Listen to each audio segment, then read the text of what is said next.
Happy Friday, everybody. Hopefully, everybody had a good week.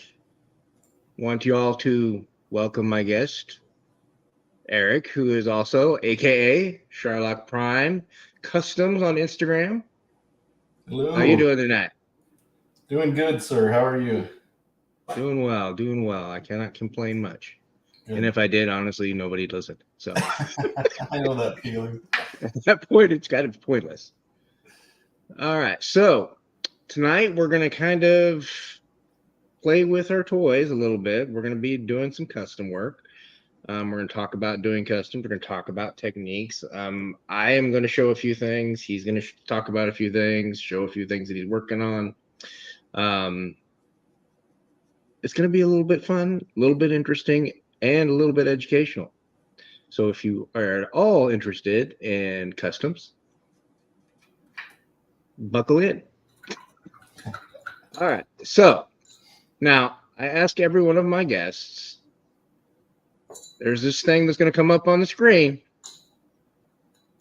You get to decide where you fit into the geek nerd dork, Myers-Briggs, Don McMillan comedy, but perfectly attuned to this sphere of influence.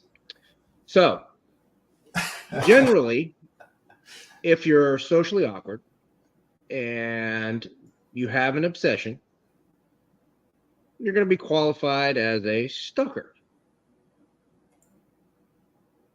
If you are socially awkward and have a high IQ, generally you're going to be a dork.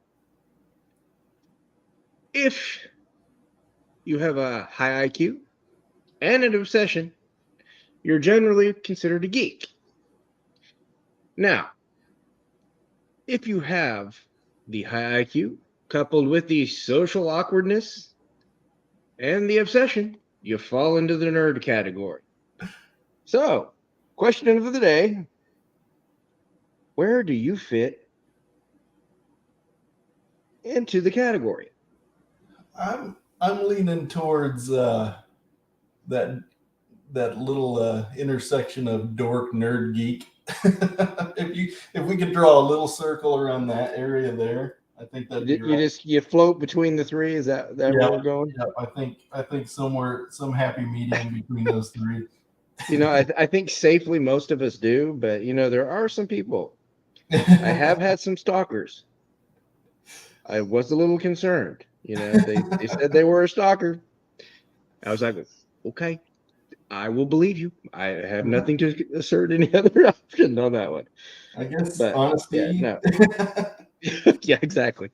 So I'm going to check in with the chat real quick, and I'm going to apologize to the chat up front because I only have one screen tonight, so this is going to suck because there are going to be times where I can't see everything and do everything.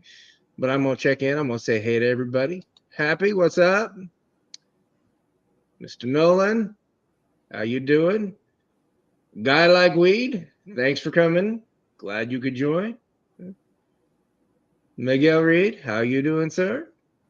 Miguel. Thanos Coppler, Aaron the Toy Enhancer. I promise that is not me. That is another Aaron. Let's see. Who else? Creative Primitive. How you doing? All right. Thanks for joining us from work. Don't get in trouble. Eldor, how you doing, sir? And where are we going? Anybody else? I think that's everybody. They're kind of chatting between each other, okay. Creative is telling me he's 3D JMD78 in the Discord. Okay. There he is. Okay. Makes sense. Yes, some of these new people are from the Discord, the G.I. Joe Classified Discord, folks. So say hi, be welcoming. All right, so what are you going to be working on? We'll kind of start with that, and then we'll go from there, because I will do a little thing about what we got this week and do some other stuff, and we'll talk about some toys, and then just doing general stuff today. So, what are you working on tonight? Tonight I'm working on my newest little project here. I say little project, but as I mentioned earlier, it's not a little project. I am undertaking Overkill. If anybody's familiar, I think he showed up in the Deke era. He was the smart bat, kind of the sophisticated leader of the bats, and this is his many parts so far that I'm slowly working on. And You're just enjoying giving. You're a glutton for punishment, is what you're saying. Yes, sir. Yes, sir. And Yeah. as I get into it and realize what still needs to be done, the amount of work continues to grow. So that's always pleasant. Yeah, that's always the case, though, isn't it? I mean, that's kind of how we work. You know, this doesn't look like it's going to be hard, and then it's like, what did I do? It sounds What did I really do? cool. Yeah, and then you just start, after you get about halfway through, you're just like, do I want to keep going? Man, Yeah. I don't know. I don't know if I want to keep going or not. Is the juice worth the squeeze? So, one of the things that I do, it's a little different than a lot of other people, is I kind of describe, I use my toys as a way to kind of deal and manage with stress and anxiety in life and, depression and who knows what else that I could use it for on a day-to-day basis. Because honestly, doing what I do, the multitudes of stuff like the dioramas, the customizing and the other stuff, I play with my toys a lot. So I spend a lot of time in a play state. So I'm going to define a play state, and then I'm going to ask you a question about it. A play state's a state of mind that one has when they're absorbed in an activity that provides enjoyment and a suspension of a sense of time. Given that definition, when was the last time that you played? I would probably describe customizing as playing it, if that's the definition. It is. Sure. Usually when I get a chance to paint, it's right after I get done with work, and my kids tend to be done with school, so I'll come out of the office sometimes and just set up at the kitchen table, and one or two of them will happen by and sit down and watch me for a little bit and ask me questions, and I'm just kind of, like you said, kind of in that state of mind where I'm kind of zoned out, kind of focused, but at the same time I enjoy interacting with the kids and talking to them about what I'm doing and why I'm doing it and what I hope the end result's going to be. Yeah. All right. Now I got to check my camera because I'm moving it so people can actually see what I'm doing. This is gold metal leaf on that windscreen. I am actually going to show how to do some gold metal leaf tonight. But right now I am working on making an Ice Viper's helmet. So as you can see, it seems to be going somewhere. I've also got the rest of the Ice Viper's body. Currently, I'm not overly thrilled with where the color is going on because it's turning the dye underneath. So I'm probably going to have to layer this 3 or 4 times before I get it to the color that I want. I'm also going to be working on my Dreadnought bat. This is a gift for someone. And I have got my snake robot, at least the torso and the head. I wanted to kind of show what I did is I put in some cement into the thing and I put a wood dowel. And what it does is it gives it enough of a hold that I can get it on there and I can play with it a little bit and see kind of how it works. I started this earlier today, which is going to go with that head. Hopefully those know it. You know what, Ed? If you got thrown off by my surroundings, this is what happens when I'm doing the custom nights. It's not my usual, you get to see the lovely painting behind me night. It's the, you get to see all of my junk on the table at one point, taking up space. So yeah, I've got quite a bit that I know I'm not going to get it all done, but I just kind of wanted to give a width and breadth thing. But I do want to at least kind of give a tutorial for the metal leaf and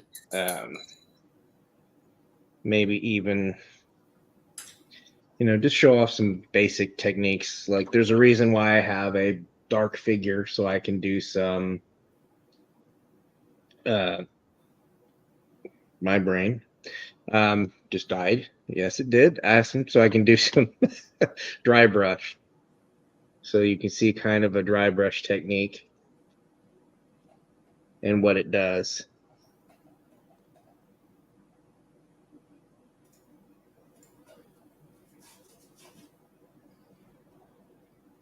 Now, is it great for everything? No, but it does do nice detail pop if you really want it to. I like to play with. Usually, that's the last thing. Like these pants. These are custom pants. This is actually Zartan legs that are made to look like jeans. That's all dry brush. After the blue, it's black and blue. So, yeah, I think that's everything.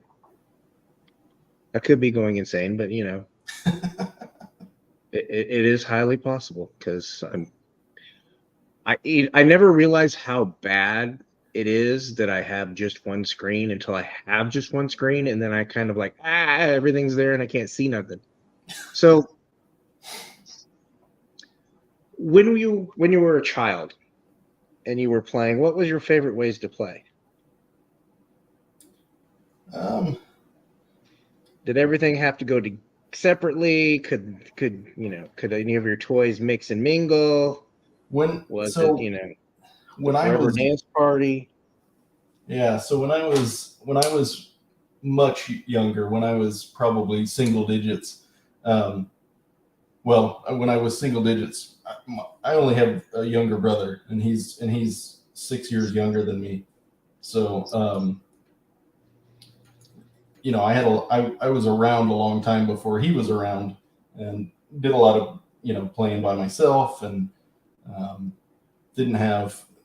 I had some neighborhood friends, but not an abundance of friends, and we weren't real well off either. So I didn't have an abundance of toys either. But I had a handful of Star Wars toys, a handful of GI Joes, Thundercats, He-Man, stuff like that. One or two of each here and there, but a lot of the time was playing in my bedroom or playing in the attic, things like that, setting up bases and but yeah, everything went together basically. I mean, Star Wars and GI Joe were pretty much hand in hand in the same battlefield all the time. Larger figures, He-Man and Thundercats did a lot of battles together, but I think it was usually size, scale.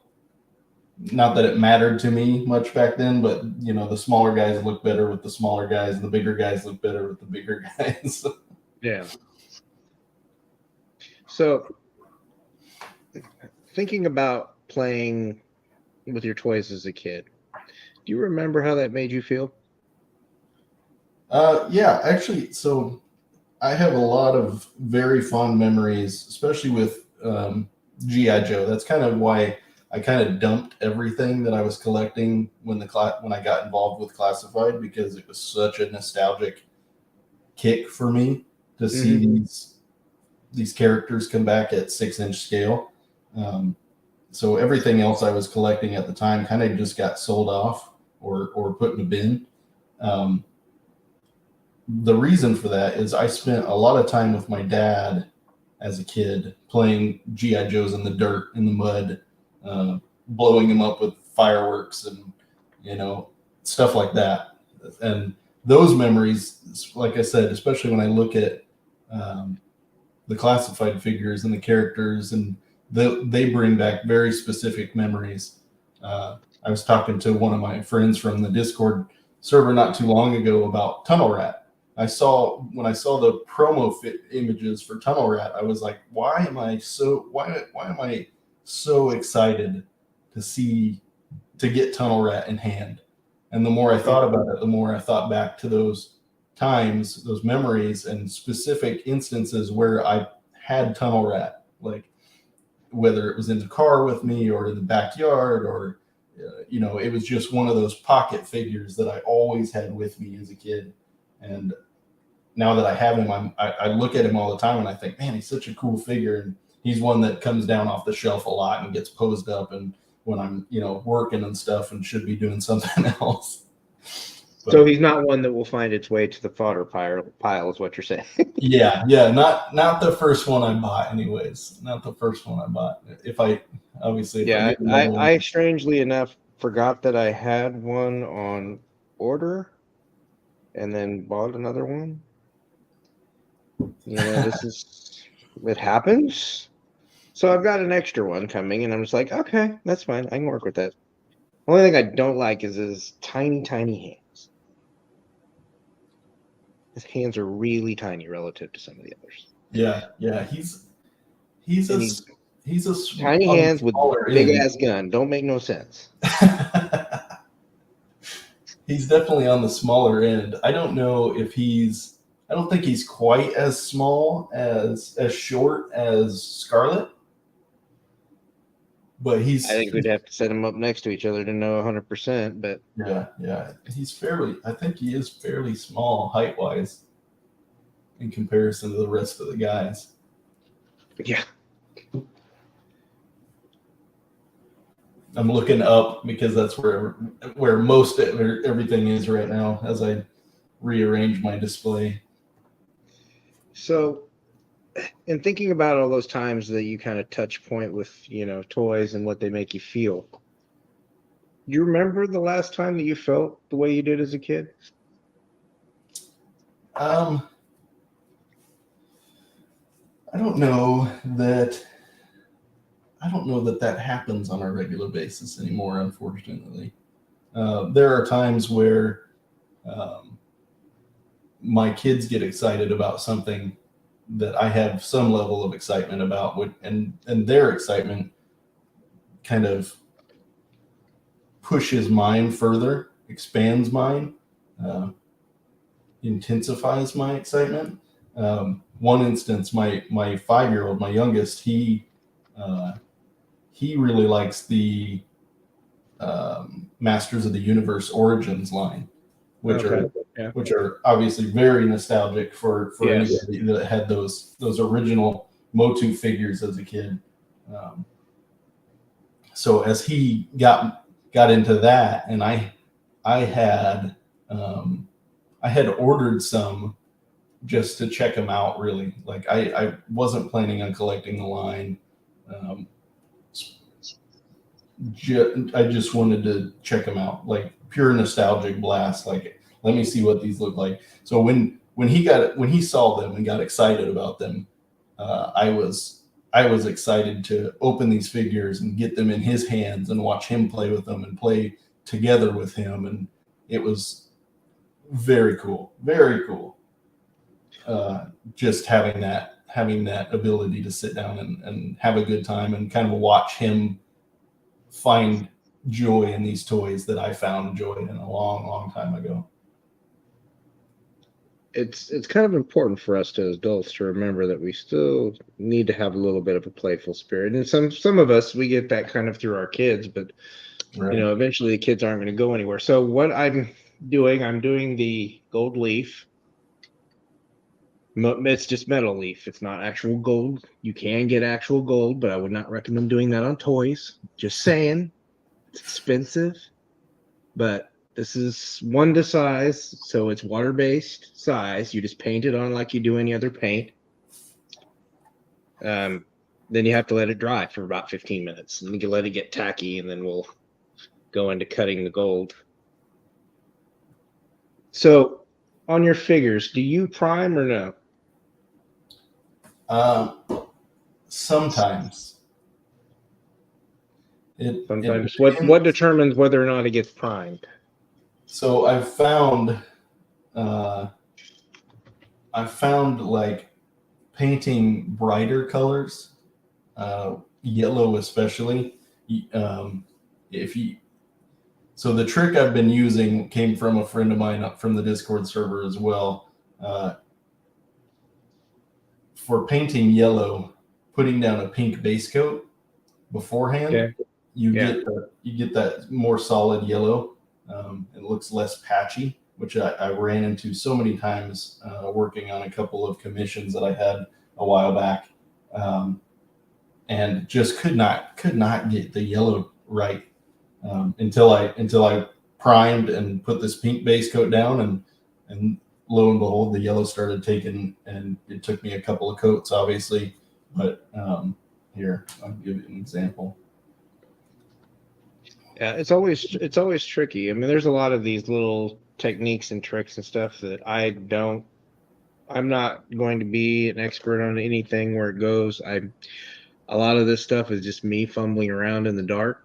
And then Right. kind of figure out that, oh, this works and this doesn't work, or it's like with this, it's turning purple. Why is it turning purple? Because I've dyed the vest purple so that I would have a high contrast color. I Right. should have dyed it black in retrospect, but Yeah. it's just going to take more. That's just going to be more coats more than anything. It's Right. going to, instead of 2 coats, it's going to be 5. Yeah. So with Shebang here, that head was kind of like a Here, let me put swirly you up on gold. solo real quick. So spell it again. Oh, sure. So his head was obviously an Iron Fist head, and it was like a swirly gold before. So I did prime it before I put the pink base coat on. I did the same with what will be his chest armor before I put the pink on. Yeah, but the resin stuff, you really do have to prime it if you want it to look good, because then it just comes off weird. Yeah. I'm finding that out with a lot because I've been buying a lot of weapons. Yeah. So when I get a weapon that's not primed, I can tell the difference. And it really depends on the type of resin and that it's made out of too. So Yep. that's always. But these are some of the things. Now I'll use this if I want to fill some space. I like it. It's okay. It's great for just a base gray. I'll also use this to finish and as just a primer so you can actually apply paint. Yep. I'll also use this See to my those are all matte flats that are, and then last but not least, Mod Podge in a spray can. Now I haven't used the Mod Podge at all. I do when I put the top coat down. I've started doing a spray lacquer from Testers. Yeah. First, which gives it kind of a gloss, and then I go back over it and hit it with the Mr. Super Clear, which brings that gloss down, but it still has a little bit of a shine to it. So it still has that kind of slight sheen to it, so it's not like the toy, huge. Yeah, right. Especially for metal, that Tester's lacquer really keeps that gloss. So for like overkill, the arms that I painted gold, I'll probably just hit with a couple of coats of that spray lacquer, just to retain as much metallic shine as I can. I mean, that's the kind of one of those tricks that people don't realize, that you just we kind of mix and match. Yeah. I don't use any one thing for any one situation. I wish I could say that there was just, this is all I do, this is all I go to, but right. Every figure is different. Every piece of plastic that you mess with is different. It's like the waist on this with the little flimsy, rubber waist part of this. Yeah. If you look closely, that color is not the same as the color above it. Yeah. Why is it not the same color? It's because it's a different type of plastic.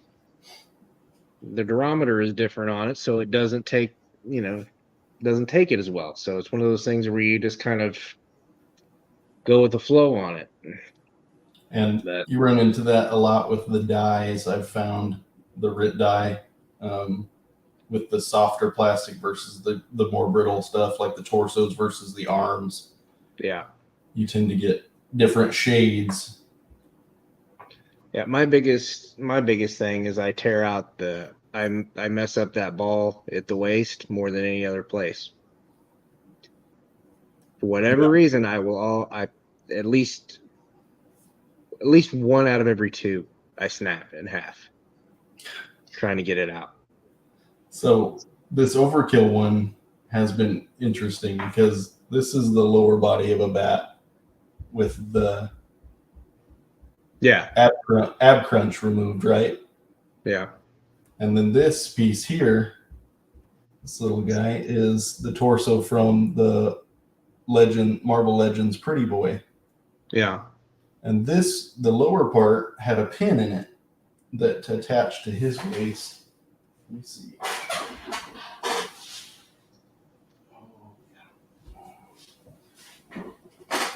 So here's his waist piece. Oh, that's weird. Yeah. And this I guess rotates. I didn't want to take that one apart, but yeah, that's definitely different. Yeah, that rotates. That little key rotates. So when I took that out, I took the Dremel to the underside of this to make it fit that ball in the bat waist, and it worked pretty well. I did end up doing a little hot glue in there to make it a Fit. little Yeah. a little tighter. That's one of those other tricks with heads that I think people would find interesting is that using hot glue and cellophane or plastic wrap Yeah, on the ball joint going into the head to make it not stick together, but you can do that to make any size dumbbell fit into that hole. You can if it's too small, you're obviously going to have to fill it in with something, and hot glue works great. Little cellophane around the dumbbell, stick the dumbbell in there, let it go, and you get some tension, and it works out pretty well.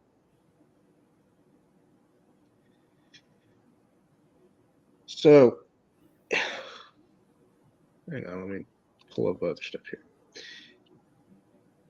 What were the toy lines that really you kind of briefly touched on G.I. Joe and Masters and Thundercats? What ones would you say?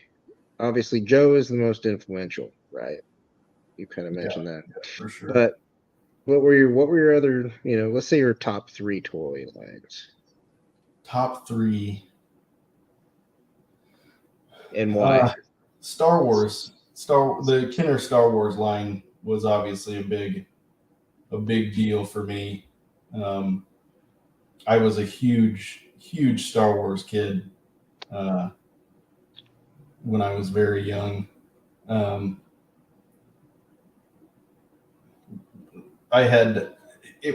of it was secondhand. The larger stuff was secondhand. Like I had the Ewok Village, which came to me secondhand from an older family friend of ours that didn't want it anymore, so he just gave it to me. And I had a lot of stuff like that, but that was a very big one. So that was definitely in the top 3. G.I. Joe was up there. I was really big into sectars.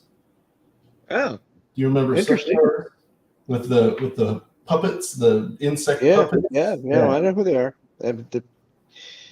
Yeah. So have you decided whether or not you want to get any of the ones that Toys Nacelle is doing? I thought about it, but they don't have the puppets. If they had the puppets, it would be a guarantee. I would at least. I'm sure they will eventually. Yeah, I would at least get one or two of the leaders with their mounts.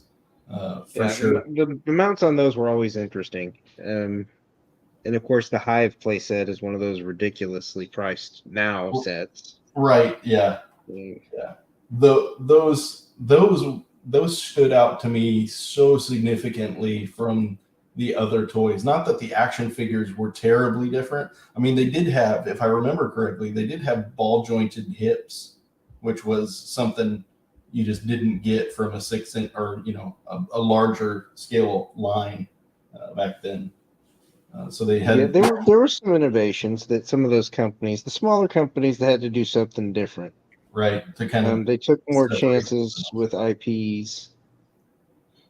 They did some different and unique stuff. I mean, it's kind of like, it was so bad at one point when you really think about it, because you got Marvel, who was out there. They literally made a comic so that they could get an action figure line. Yeah, that's where Crystar came from. Yeah. I mean, there's some absurdity with that kind of, but I get it, I guess. I mean, it's an interesting thing. For the 80s was one of those times where, they did do stuff that you wouldn't normally do.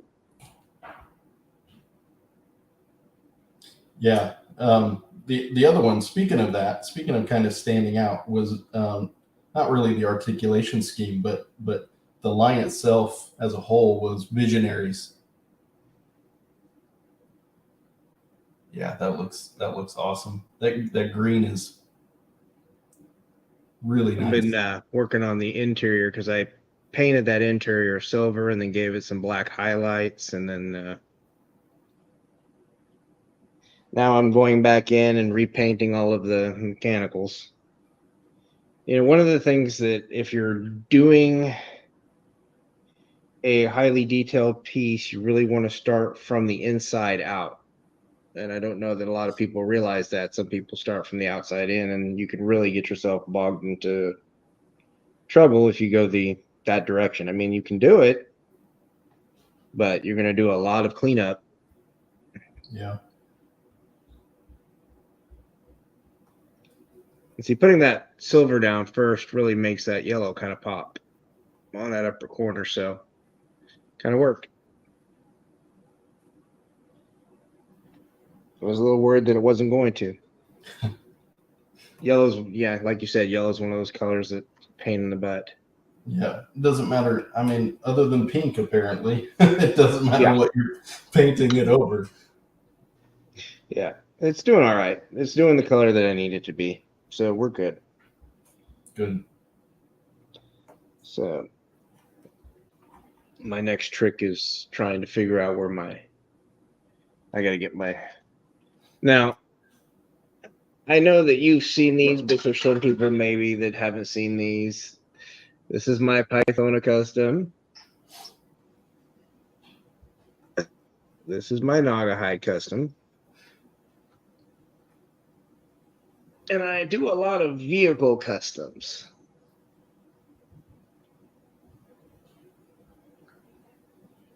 I kind of started doing customs as a kid, but it wasn't until I changed to, adulthood that I started doing other stuff. But, we all did the kind of, took the screw out of the back of the G.I. Joe and, changed out arms. And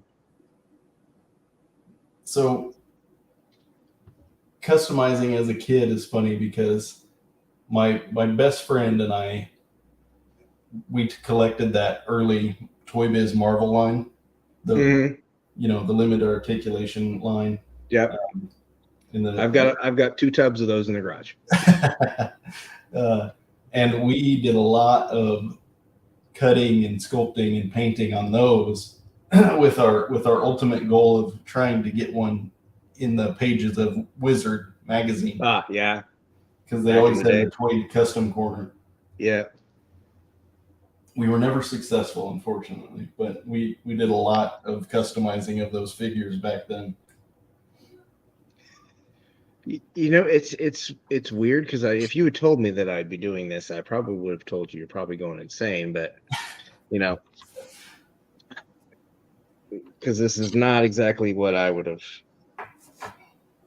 decided I was going to do with my free time. But honestly, I enjoy it. So, I mean, at the end of the day, that's what it's about, is enjoying what you're doing. Right. All right, let me see if that's dry, sticky enough.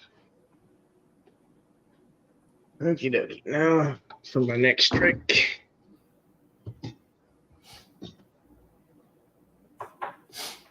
So the one thing with leaf is you don't want to have a significant amount of excess.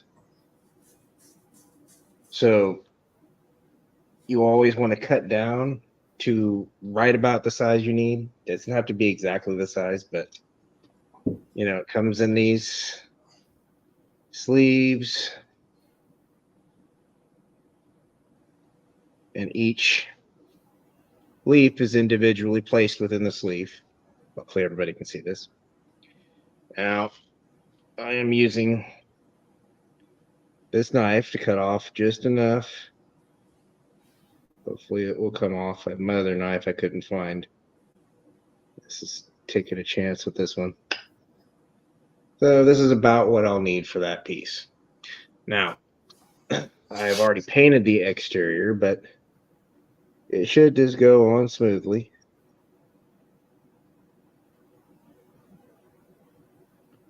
Want to lightly press it into place. You don't want to go crazy with it.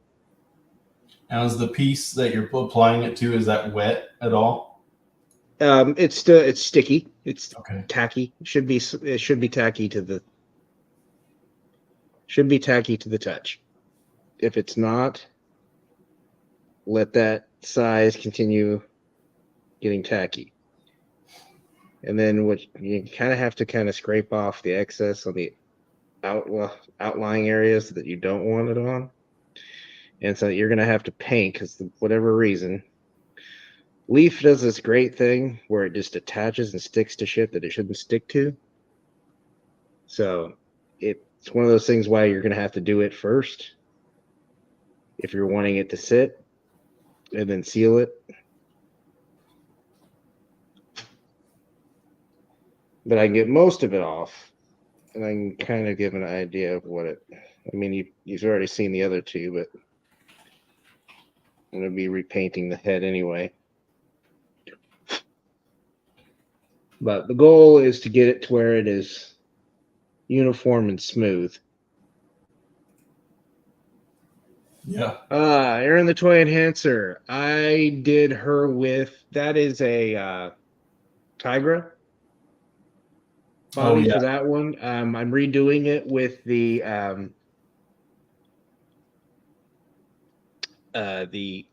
what is it? Mystique X-Men movies, Mystique body.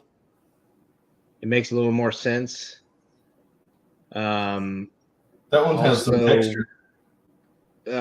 You'll have to get like claw hands. So, I mean, honestly, the Tiger is probably the best one to use for it, at least from my experience.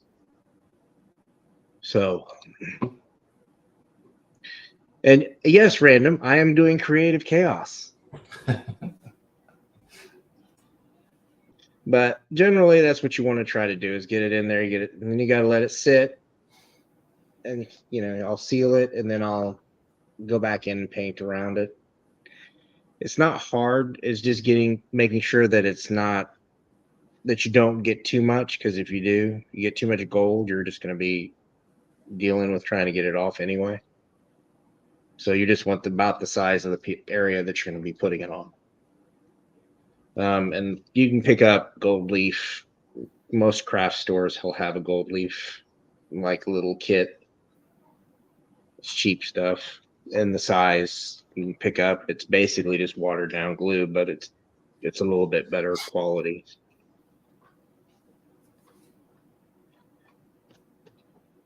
But that is the gold leafing tutorial. Yay, isn't that fun? Everybody got a good knowledge out of that one. Highly valuable. So, are there any toys from your childhood that you'd still go back and get? Yeah, there are. I've recently seen the Ramen Toys Brave Star or the Mm-hmm. Marshall. That one Marshall. kind of triggered some nostalgic memories of of those figures and how much I enjoyed those figures.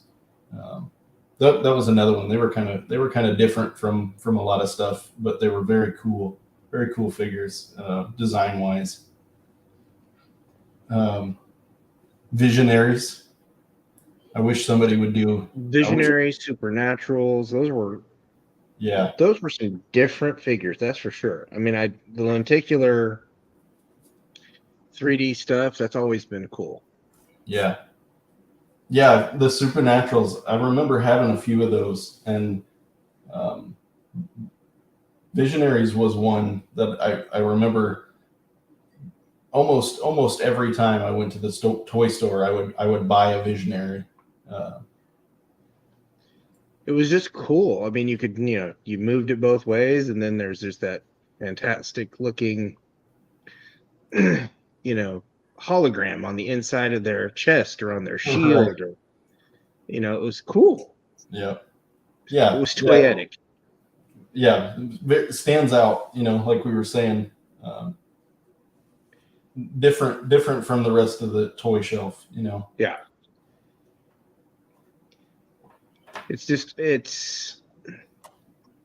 It's one of those toy lines that I think would look really good if it was redone today. Yeah. Yep. If they did it, if they stuck with the actual holograms, for sure. Exactly. But even making like the, translucent, whatever comes out of the hologram, making that like a translucent animal or pet or whatever. Yeah. Yeah. Now that would be cool. That would be cool. So now in your personal collection that you're doing, your you said Joe is pretty much what you collect for the most part. Are there any other lines that kind of tickle your fancy? I have I have like a scattered amount of other figures, usually stuff that I just think is kind of cool. Um, like you can kind of see them up here. Like I've got the is that the Mayfex Scarlet Spider, and then I got Sleepwalker from the Legends line and Sunfire, the Age of Apocalypse Sunfire from the Legends line. Like, just I don't collect Legends, but the Sleepwalker was a character that I found to be really cool in the '90s for whatever reason. And as Okay. much as I loathed the Age of Apocalypse storyline, I always thought that Sunfire design was. Oh, it is. That Sunfire design is my favorite design for him. Just something about it. And I've got some. Before I got into classified, I was still collecting Transformers, mostly third party stuff, and I've got some lingering pieces of that collection. Like this thing is a Oh, nice. it's a Predaking, and it's kind of Uh-huh. like a gumball machine king from China, and it actually comes apart, and his pieces and his components change shape, change into animals, and it's just something silly that I picked up somewhere along the way, and uh, it just came in a bag, nothing, and It's like, oh, it came this with looks these decals that I have no idea. I've where never they had go. no idea where these decals are supposed to go. So he just kind of sits on my computer tower. I've got a cool Voltron. Oh, nice. I like that. And he comes apart and the lions transform, and uh, yeah, I mean, yeah, there's some stuff that I still see once in a while. I try to rein it in as much as I can, but when I see cool figures, I'm like, all right, I probably want to get that. Like I've got Ah, Danhausen. Danhausen. See, now that's a cool figure. Now Yeah, I don't do a whole lot of modern wrestling and not a wrestling figure fan, I don't. but I'm not I either. kind of like that figure, and Yeah, it's weird. I don't understand why I like it. I don't know. I'm trying to yeah, figure out why I like it, but I probably shouldn't. Now, apparently, Random shares your love of Sleepwalker. yeah. I saw that. Yeah, that's awesome, Random. I feel the same way. He was one of those blips in that kind of dark area of Marvel Comics where they tried to get. Uh, yeah, and Aaron is asking us if we won't like the new Crystar. I do have that one on pre-order. That one tickles my fancy in a way that I really can't explain. I will probably order him. Yeah, there's just something cool. I'm a sucker for those translucent figures too. Yeah, You just very add in that cool. little bit of translucency. And Mr. Ryan Sweeney, just letting you know, your Dreadnought bat is in the process of being done. Ryan, So just letting you know, man, it's getting there. I'll have it some point, I just preferably before Christmas, I just just finished so a I can get custom. it out of my way. I just finished a custom for someone who was by far the most patient person I've ever dealt with because that thing took me an age to You know, complete. it's interesting because I'm just doing these for fun. I don't do them, for anything else. Right. I mean, I'm sure eventually, maybe if I really got good at it and I felt comfortable enough, I would sell it. But um, I enjoy the process of doing the customs. I enjoy doing, trying to think of different ways to challenge myself with each new custom. Like, I play with the dyeing, and dye is one of those things that normally I just leave the shit in the dye. And it can be I can be 3 months, 2 months, Yeah. and I'll come back and check on it every so often. The soft plastic takes about a week to get the dye color in. The harder plastics, some of it will work, some of it won't. Like legs, arms, the torsos, they have to be boiled, and they have to be boiled for a really long time to get that color to Yep. sit. Yeah. That harder brittle plastic is a pain to get it to take sometimes. So yeah, I think this Crimson Guard chest, I think it was probably in there for 10 minutes, and it didn't do diddly. So finally, I was like, forget it, I'll just paint it. It's like I'll just paint it. You know, I've done that with a couple of figures that I put in the dye. It kind of took, but it wasn't as dark or as rich as I wanted it to be. So I ended up going back and painting over it, anyways. Yeah, And really, at least you have a darker base now. yeah, So and that maybe was the point of that getting. equates I to like wanted it darker so I could get kind of do the highlights and make it a little bit more um easier to do contrasts with, because when it's like a red, or it's like a blue, the contrasts don't always really show up the way that you would like. right. um Honestly, I'm just more right now, I'm just playing with this figure. So I'm gonna show some dry brush technique, which is probably gonna freak a bunch of people out, but I'm just gonna paint over the dry brush eventually. But simple dry brush, nice highlights, Yeah. pulls out colors, That dry textures. brush that dry Yeah, brush technique is really good for hair. yeah. Uh, I've got a couple that I did the hair on that kind of looked flat at first, and I went back over them and either did a lighter dry brush or a darker dry brush to kind of bring out, like you said, some highlighting here and there. Yeah, it's dry brush for me is fun. I had my wife. pick up some makeup brushes. Yep. They work great for dry brush. Yep. So I was like, you know what? We'll try it. So at some point, I will probably try that tonight just to play with those.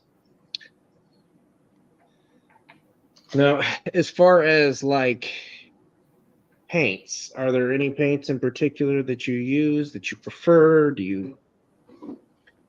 So I tend to use almost exclusively acrylics. I've tried a bunch of different acrylics, like Citadel and even the cheaper Walmart brand Apple Crate or something like that. Mhm. Apple Um, barrel, yeah.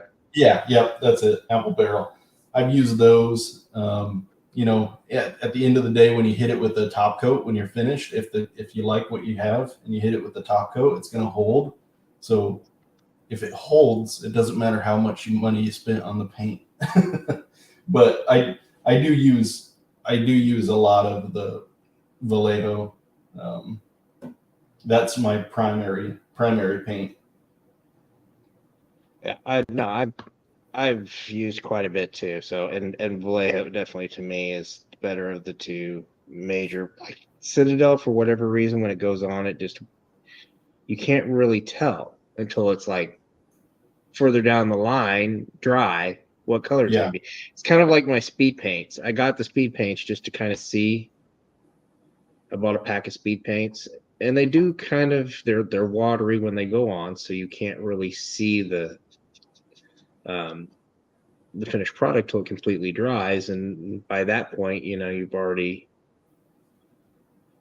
moved on to whatever's next. So yeah. it creates some issues with your. Aaron is asking about dyes. Where's it at? Okay. He's just Wow. I don't know where that's at. Hang on. he's just asking what type of dye we use or what type of dye is good for plastics. There it is. Okay. RIT synthetic. Yep, You the can get the dye. regular, but it doesn't really take very well. It's But RIT Rit synthetic. Dye More is the synthetic stuff. Yeah. And like Aaron said, you can leave it in there at room temperature and leave it in there for ages if you want to, or you bring it up to boiling, and then I usually bring it to boiling, shut the heat off, drop the stuff in. Depending on if it's brittle plastic, it needs to be in there a while. If it's the softer stuff like legs and arms, usually 2 to 3 minutes for me, and it takes on what it's going to take on. Let's see. And then creative primitive zenithal highlighting. I can't say that I've used it. I know of it. But I can't honestly say that I've ever actually used it. I have not. I will I, check it out one for of sure. the things that I found is that I do constantly try to learn something new, techniques, new. I try to learn from every custom that I do, but I also, I'll go and I'll watch people that do, you know, miniatures and people that will do. Um, Now there's some stuff that I know will work very well for me and my skill set. That's the other trick. Is knowing what you're capable of doing and knowing how having the confidence to do what you need to do. Yeah, That's the other trick for us. yeah. Like you were saying earlier, it's easy to get in over your head. Yeah, and that's easy. It's easy to do. I mean, you can you've seen my pile of over my head stuff. I mean, it's a lot of stuff out there, and it's not that I don't want to do it. It's that I just don't have the time, and I keep adding to that pile. At some point, that pile is just going to be a pile. And you're going to be like, oh, look, I got all these extra action figures. They're just sitting around collecting dust. Right. because I'm doing dios. So, I've got a bunch of dios that I am starting work on. So the dios will take up the majority of my time. I've managed to not get into dios yet. I say yet because I've been thinking Don't about a start. couple of them. Don't start. That's my advice. If you're thinking about it, don't start. I don't know what I would do with the material. I if you could see the floor of my office behind me, it's absolutely absurd. Yeah, mine's in my garage, so everything is out of the way. And I just when I come and do these, I get to take over the kitchen table, at least a portion of it. I won't get the dirty looks. But the funny thing is when we're done tonight, I'll still have to clean up at least 20% of this. That's the trick. Never get into more than 20% of what you have to clean up. But it's totally different skill set, but I can feel more confident in using like really cheap paints, like apple barrel. Boom, there it is. Right. Give me a big bottle of apple barrel for $2.47. I'm good. I can do a whole diet with that. Yeah, $20 and you can get pretty much any color you need. Yeah. So I'm good with that. That's the best part about it. It's cheaper for paint, but Right. everything else is more expensive. Yeah. As between the custom foam and the custom cutter and it sounds like a good idea. It's one of those, oh, it sounded like a good idea at the time, but I I don't do sterile displays. I can't do the everybody standing together all in the same section. that's I can't do that. that's what I'm working away from right now because that's what my shelves are. That just it doesn't work for me. It doesn't work for me mentally, and it doesn't work for me. I have a couple shelves like that, and I look at them and I'm like, you're making me sad. They could always be better, right? They can always Yeah. be better. So I started with the Forest Dio, and that one's up on my channel. That one was a little easier because I had a lot of the stuff, so it wasn't like I had to go and get 20 million things to do it. I just Right. had to get some stuff to cut stuff down, and that was pretty much it. And of course, Duffman's diorama is saying dioramas are the way. Yes, they're fun until they stop being fun. Let's put it at that. When they become a chore, then I have to start seriously thinking about my sanity. That's the trick. And then, take on too much sometimes. Yeah. So you said you and your friend were customizing the old X-Men figures. What got you back into customizing as an adult? This line, I had not, done any customizing for. I couldn't tell you how long it had been. Um, when I got into classified, I started thinking of the figures that weren't in the line that I wanted in the line, or I at least wanted in 6-inch scale. And then I started thinking, well, maybe I can make it. Maybe I can make them. Um, two of my first classified customs were low light and quick kick. Uh, low light has since gone on to a new home. I still have quick kick here. I can show you. I mean, you've probably seen the quick kick because everybody did a quick kick in the same style. Yeah, I mean the Shang-Chi or yeah, Yeah. Shang-Chi head and Yep. the yeah.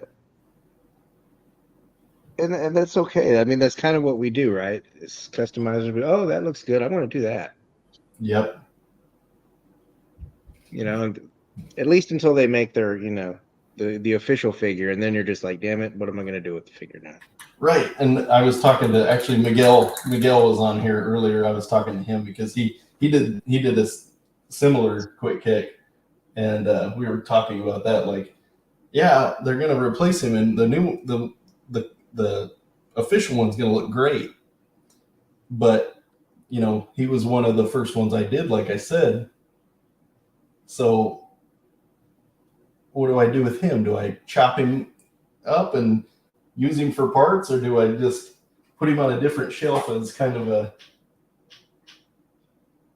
That's the trick, right? Because I'm looking at my Naugahyde, and now Yeah. that he's been announced, my feelers are like, what am I gonna do with you? I know it's gonna be a while before they get to Pythona, so at least I know she's safe for a while. Yeah. Give her a Yeah. couple years.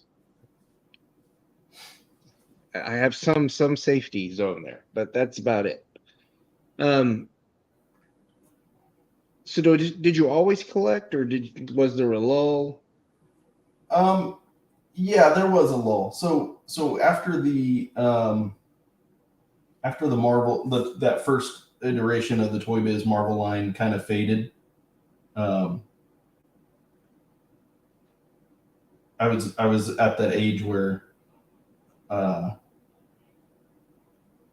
where cars and girls were really interesting. So those kind of became a focus, and you know, getting a job and having your own money and not knowing what to spend it on, and because I didn't collect toys at the time. Yeah. I say I didn't collect toys, but there was, just like now, like I said, I collect classified, but when I see a cool figure, sometimes I'm like, man, I really like that figure. Maybe I should just buy it. I still, even when I wasn't actively collecting a line or toys as a hobby, um, when I walked into a store or something and floated by the toy aisle and saw something that I thought was cool, there was still a part of me that was like, maybe I should get that and just stick it on my bookshelf or on my stereo, or just because I thought it was neat, and I thought, man, it would be really cool to have that, pose it up and make it look cool. It's just to have it, and it's like having posters, see a poster you really like and you want to put it on your wall. Like, Yeah, the problem with that is that the toys end up being like Lay's chips. I just had one. yeah, exactly. I have found that with myself because I Joe brought me back into collecting in 2022. Mm-hmm. I had not collected anything since right before episode 1. That was kind of the last gasp, was collecting as a young adult. Now, I collected as a kid till I was, 12 or 13, and then, those toys got, put into storage, and I would take them out and I would, display them in secret in the attic so no one would see them. Yeah.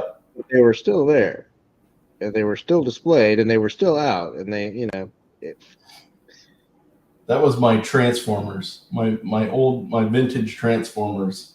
Um, right about the time I got married and had my oldest son, when he got to be about 6 or 7, I kind of broke those Transformers back out, and that's really what got me back into collecting uh, on a regular basis, buying figures on a regular basis, and those third-party Transformer figures. Um, was finding those bins of those old G1 and RID Transformers that I just had lurking in my parents' storage. So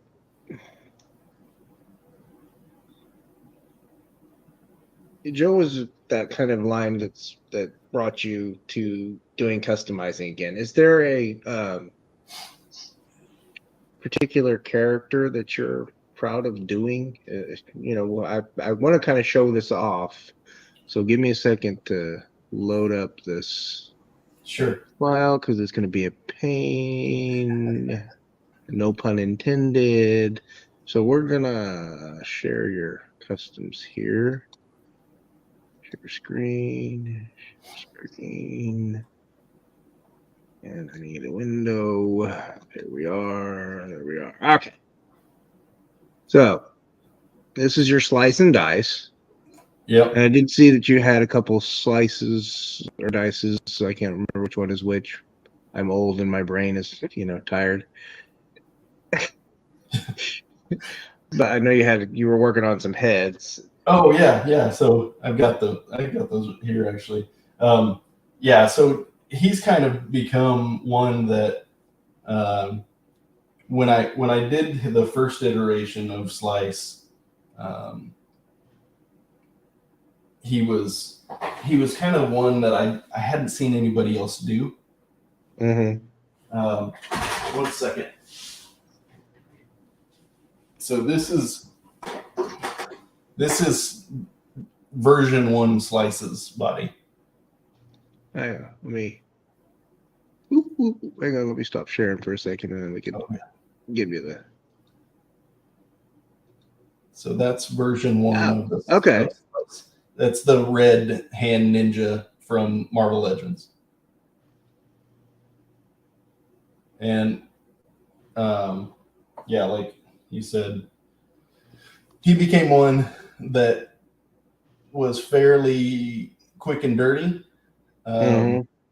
So I started doing more, and I had a couple people that were interested in him. So I did one or two for other folks, and I had mine. I had that one, and then I'm sitting here one day and I was thinking, I'd like to upgrade him. I'd like to put him on a classified body. So I broke down a Storm Shadow, broke down a Red Ninja, and pieced him together. And like I said, he was a die. You kind of see, my camera's not great for contrast, but you can kind of see the difference in the reds between the arm and the gi. Yeah, you can see it. Obviously, the gi's white. The arms were white flesh. Fleshy-ish color. Right, so the color didn't take the same way. Yeah. But I thought for me, it was good, and I liked it enough that I just said, I'm going to keep it that way. And I just ended up liking the way he looked, and the reds on his mask are a little bit darker, so they kind of tie into those arms a little bit better. Yeah, it doesn't look bad though. I mean, it doesn't look. It's barely noticeable, and I think it works. As a coloration. I like him a lot, and like I said, for me, he was cool enough, and it accomplished what I was going after. Yeah, to get him on that classified body and kind of make him look a little bit more like the other ninjas, with some similar components. So yeah, I was pretty happy with how it turned out. All right, so let's talk about the Red Shadow here. I love the shadow. I love that look. It's an interesting recipe. So this was one I did for a figure swap. I don't know if you follow Customs by Machu on Instagram. I do. Yep. So he's involved with this legendary figure swap, and they do one in the summer and they do one for Christmas. And I had talked to him about maybe getting involved in that, and he seemed to think that was a good idea. So so I threw my hat in there, and the figure that I drew was, well, they send you a list of about 5 figures for the person that you draw, the name you draw, and you don't get to know who you drew or anything like that. And I looked through this guy's list, and he was a classic comic collector. And honestly, the Shadow was the only character in his list that I had any Any familiar. idea who it was? Right. And so I started looking through pictures, and I found this cover, and another cover that I was like, wow, that's pretty cool. So I started with the McFarlane Hush as my base. Oh, okay. I was wondering how that was. Well, that's not the end product that you see there. Because as I got working with that McFarlane body and that coat is on that McFarlane Hush is a giant rubbery lump. Oh, yeah. There's not much give to it. There's not much room to play with. You can heat it up and kind of twist it and turn it, but it kind of always goes back to the same shape. So I turned my focus to the head and started working on the head, which was the Moreland figure from Marvel Legends. Oh, okay. Yeah. And yeah, so I shaved down that face and sculpted the mask piece over the face there and repainted it. That one I did prime completely and repaint from scratch. And I had never. Is that a sculpt or? That hat is from Madcap. Okay. I think it came with a Deadpool, actually. Oh, so the pirate Deadpool, maybe. Yeah, it came with a Deadpool and like a separate Madcap head with one of the Deadpools. Cool. But yeah, so that was another one. I heated the hell out of it, and I laid books on either side of it to keep it flat because it had one of those sides that kind of went up. Yeah. So getting that to reposition was fun. And then the soft goods, I just decided on the soft goods because I liked the aspect wire of the wire, so you can really turn the collar up and get the dynamic poses, with the scarf there, with the scarf moving in the wind, and get the cape and at the end of the day, I mean, I really liked the way it turned out. I was very happy. There were a lot of hiccups, a lot of bumps in the road, just because the sculpting was very new. I hadn't really used milliput in that way. I've used it to secure parts together, but I'd never used it to sculpt pieces that were going to be in eyesight all the time. So that was new. Yeah, I haven't used milliput, but I use epoxy sculpt, and I did get something new to try. It's called Procreate. Oh, okay. Yep, I've heard of that. I've never used that either. I was like, you know what? I'll try it because my big gripe about epoxy sculpt is it's sticky and you can't really use gloves with it. And I hate having fingerprints in my. Yeah, milliput's the same way. Makes me nuts. I used a lot of green stuff. I'm a recovering Warhammer addict, so there you go. With the miniatures, I used a lot of green stuff way back when, and a recovering addict, huh? Yeah, you're never quite free of that particular beast. I would think not. That's one of those. It's one of those forever kind of things that hunts you down. So this is your Xandar. I think this is assembly required, right? Yes. Here it is there, right? Yep. And you won something, right? I did. I got an award for best parts use. So what all is Xandar made from? Let's see if I can remember. So let's start from the legs up. I believe those boots are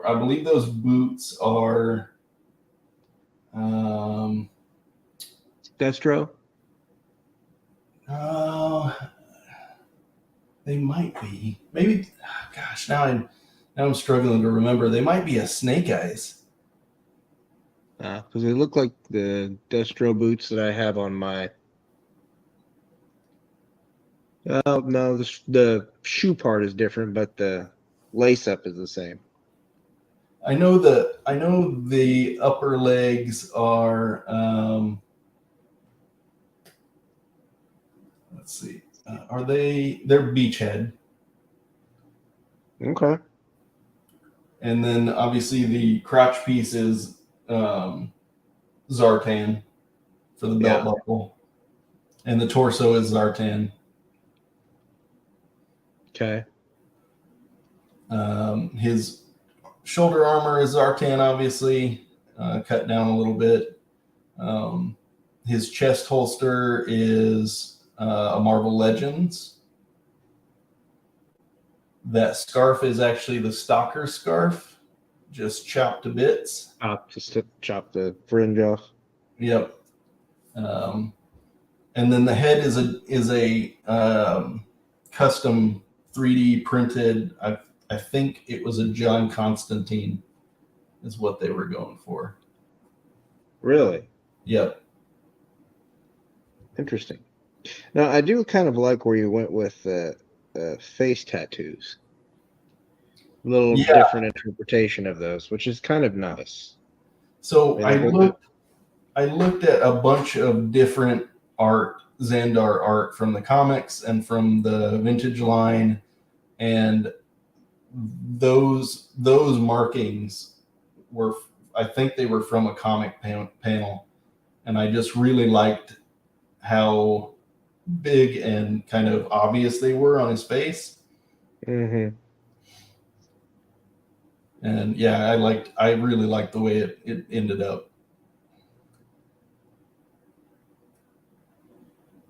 And you can kind of see his lightning bolts on his chest. They're kind of hidden from the gear there, but Did you freehand those, or were those like blocked off with tape? so I'll be honest. So the lightning bolts on the chest were a team effort. I did what I could, and then my wife came in with much younger, steadier hands and cleaned it up and made it look really pretty. You know what? She's willing to help. You know. Yep. Yep. So yeah, she did a big part with helping me out with the lightning bolts, and they look pretty. It's a shame that they're as covered as they are. They're really nicely done. They're really clean. And the gear kit is Storm Shadow, right? Or Ninja, Blue Ninja. Yeah. That's the blue ninja quiver with the Arashikage logo shaved off. That was a recent addition. I felt he needed a little something else before I took him and threw him into that contest. So I sanded that down real good and painted it up before I took him out to assembly required. And this is the original card art. Yep. It was the Dreadnoks always have weird weapons. Some of them. Now here's the other thing that some people didn't get to see is the photoreactive paint. Right. Yeah. So he changes color in the sun and under a black light. And the ultimate plan is to go back and do a top coat on Zorana. Okay. With the same stuff. Yeah. So that she does the same thing. And I have the Master of Disguise Zartan, the one that changes color in the cold. Yeah. And he's cool. I mean, he's a cool figure. I like the silver armor, but I've often entertained the thought of picking up the retro Zartan so that I can paint him with the UV reactive pigment. Definitely would alleviate some guilt about, altering the other Zartan, right? I mean, right. Yeah. I have two of those, but one of them, when it shipped to me, I mean, I paid too much for the first one.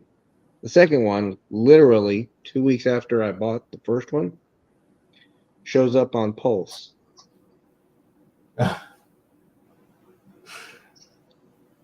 So Yeah. needless to say, I spent way too much on one, and they both are in the boxes still. I'm just like, I got a 23 or whatever that number was that Zartan was. I got one of him, and then I was just like, you know what, I'm not opening this other one. And then I realized that I bought two, and I'm just like, oh, I do it. Yeah.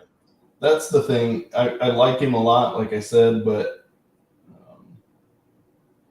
it's just a shame that they went with the temperature change instead of the UV change. Light reactive, yeah. Yeah. It comes down to some weird choices sometimes, but I understand it. I mean, I do. Yeah. You can't please everybody, right? You're never going to make everybody happy. There's no matter what you do, they're in a lose-lose situation. They do Right. it one way, they're going to make some people mad. They do it another way, they're going to make people mad. So you know what? They got to do what makes them happy. So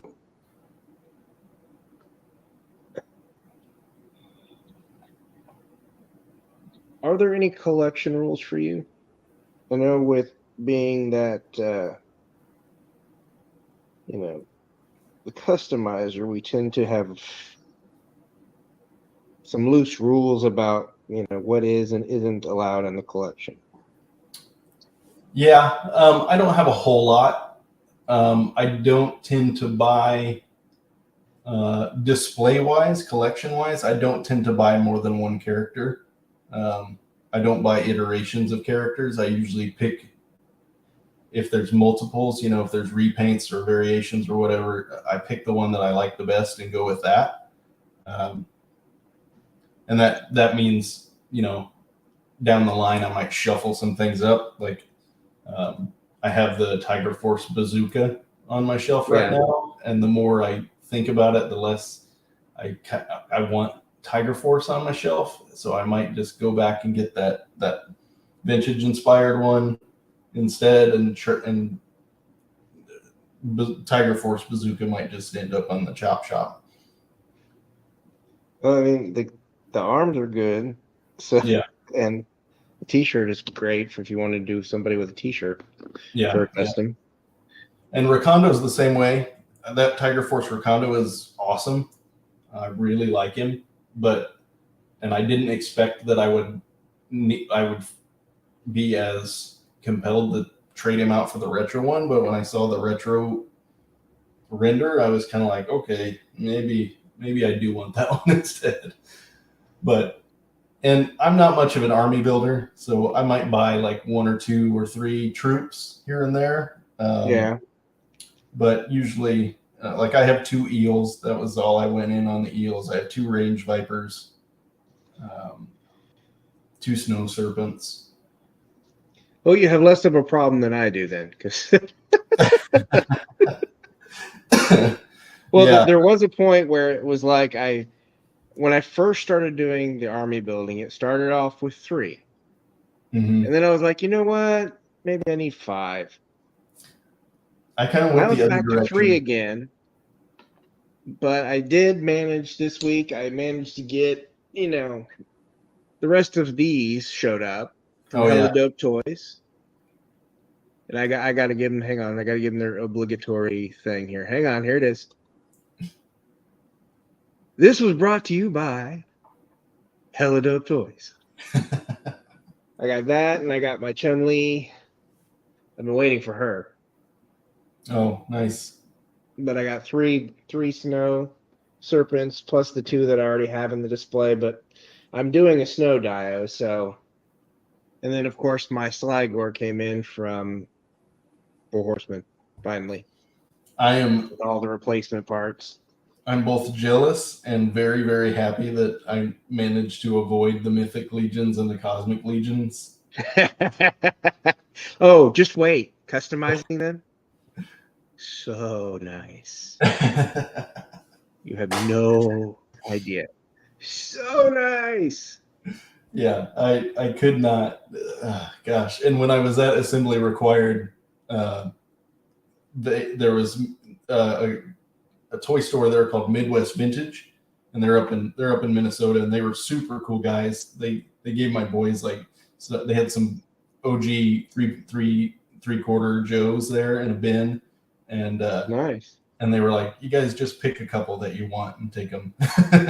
So I sat and talked to them for a while, and they got a big old collection of customized Mythic Legions in about a week before they came down, and they had them for between $15 and $30 a piece, and it was. I know. I don't know if you know Kyle Peterson. Yeah. He was there, and he picked up a whole bunch of them. Well, yeah, at that But price, I just couldn't. that would be hard for me to give. That'd be hard for anybody to give up that kind of price. Yep, it was tough. Just want to say hey to Jay. Thanks for joining us. Jay is actually going to be the guest, but it's not going to be Friday next week. It's going to be Saturday next week. So we're going to talk about his toy collection and what makes him happy about his toys. Very cool. Hey, Jay. So are there any figures in your collection that are in the box still? Is there any that you can't bring yourself to take out of out of that box that displayed?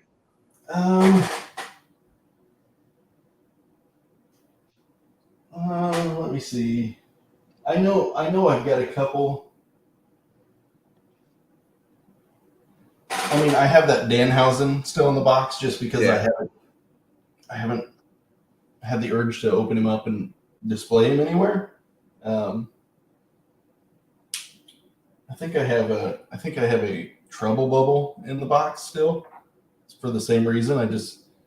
Space is a commodity, so. The one thing that every collector wants more of. Right. Space. Yep. So, I mean, there's nothing that I've really kept in the box for an extended period of time, or just because I felt like, hey, I shouldn't open this for whatever reason. I had this NECA Usagi. And he was in the box for a while, and I wasn't sure if I was going to open him up. And then somebody else had him and was telling me, you got to open him up so you can play with him. So I did, and I had no regrets. Yeah, as I say often, is toys are meant to be played with. Right. Yep, I agree. And I don't have any of the other NECA Turtle toys, but he was always a favorite of mine as a kid in that line. And when I saw him, I wanted him, so I picked him up. And I almost caved and got him, but I was like, nope, not doing it. Nope. If I see the Space Usagi at Target, it'll be a buy. But so at some point, I have to reel myself in, because I do buy a lot of just stuff that I know that I'm going to use as a custom at some point. So, that adds in, some decision making when I buy stuff. But when I'm trying to make that, intelligent adult decision, as I like to call them, responsible thought process, I have to kind of pare down my lines. So, I do a lot of picking and choosing. In Mythics. Cosmics, I'm probably going to be suckered all in, because something about science fiction, fantasy is secondary to science fiction. So if you give me a science fiction line, I'm probably going to be a sucker for it. And of course, Joe is my number one line. It's the one that I'm doing the dios for more than anything else right now, at least initially. I have AWOC as well, and I really, really like those figures. They're really easy to customize too. As far as paint apps, I'm not going to go crazy with them, but the gear takes paint really well. They're getting a lot of good press. As more and more of those figures come out, they seem to be getting a lot of good press. Yeah, and they articulate well. They're fun to play with, and the comic that you can get that tells the story, it's an interesting story. I mean, it has all of the right pieces. Whether or not it has the staying power, we'll see, but I hope so. I mean, I'm a little concerned because I know next year they're going to start do another Kickstarter for a couple more waves, which is weird. But I would understand if there's some, concerns about tooling because everything in those waves is new tooling. Yeah. Oh, what was that? So we kind of talked about the vintage lines that you would like to see redone today. Are there any other ones besides Visionaries and kind of talked about the Marshall briefly, just because it's that one comes to mind. That would be kind of cool. I would like to see kind of a less pricey version of that line the because less premium priced figure. Yeah, I cannot. That's always drop. the trick with the boutique. Yeah. I have the Silverhawks, Quicksilver, and Monstar from Ramen. Yeah, and they're I great love figures. Ramen They just were not cheap. Yeah, I love Ramen toys. I've talked to Ace a handful of times, and he's a great guy. Yeah, but I can't drop. I think the Marshall was $130 or something like that. And sure, it's probably close to that. Honestly. And when they finish that 30-30, that's the one that almost got me. That 30-30, what they're gonna charge for him because he's huge, massive. Yeah, that 30-30 was almost a buy, and then I was like, nope, got to be the responsible adult. Let's not do that. Yeah, I thought the same thing. If I get the Marshall, I have to get 30-30. If I get 30-30, I have to get the Marshall, and I can't drop that cash on two figures. It's something's got to give at some point, right? That's kind of how it has to work, right? With any collection. So, are there any figures from your childhood that you've actually gone back and got?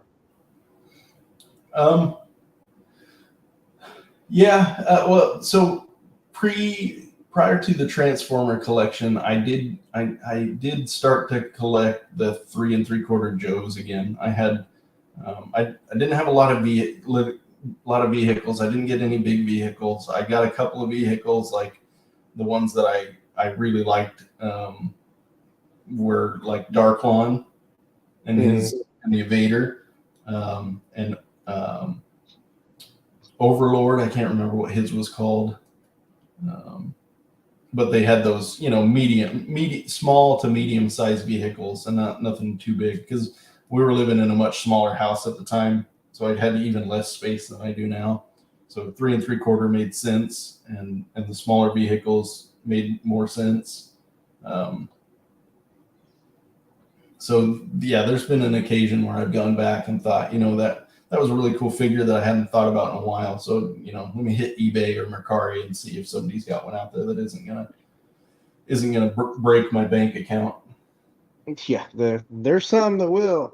Yeah, will. Yeah. Actually, it's really not the figures; it's sometimes the accessories that cost you. Yeah. That's why I've tried to stay away from going back and recollecting some of my vintage Joes that I have a few, and they're back on cards on the wall. Yeah. Just because that's I wanted to in the toy room when my daughter moved out, we kind of half converted a toy room and a makeup room, and I wanted to go in there and just feel like I was in an aisle at Toys R Us, and I was 8 years old, and there was nothing but action figures down both sides at that feel. That's what I wanted to feel and that's why those things are still on card. Not because I don't like the toys, not because I don't want to play with them, but that feeling was more important when I was, initially redoing the collection. And I have a Sergeant Slaughter, an 86 Sergeant Slaughter that I got a card from Beggars Canyon Toys. Yeah. They did a card for it, so I put it on a card, and then Dial Tone, Dr. Mindbender, Jinx, and I did a 25th anniversary quick kick in a vintage card. Oh, okay. Repro. So that was kind of my first foray into, I guess, making something customed for an adulthood, I guess. That's gonna work perfect. So what I did, just in case people weren't seeing, this is the Llama Llama glider for $3.99 that you get at Ollie's. It's been painted white. I used my 3D printer and I printed out these two missile holders, so they'll be for the missiles that'll go on there. And this is going in my snows display. I did get water slides. I will buy water slides, but I really only get them from one person because he's fabulous. Bad Mother's Customs. Yep, that's where I get mine from too. I tried other people's and they don't hold up. Like his there's something he does with his ink and his acetate that just makes him hold up better. Yeah, see, there you go. They go on. Let me hang on, shoot her back up. Yeah, that is a water slide decal, and it's hard to tell, but it's smooth. It's as smooth as it could be. Yeah. I love his stuff. It looks great. They look great. They laid great. They don't. I had one when I did my Jinx that I did. I had this.